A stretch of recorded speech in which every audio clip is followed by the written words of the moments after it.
To access the Settings menu, go to the left side of your screen and click the hamburger icon to open the main menu. Then, scroll down and select the Settings icon at the bottom.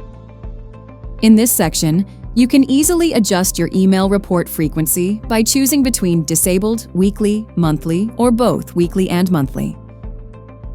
You'll also find the option to switch between light mode and dark mode here, so you can customize your viewing experience.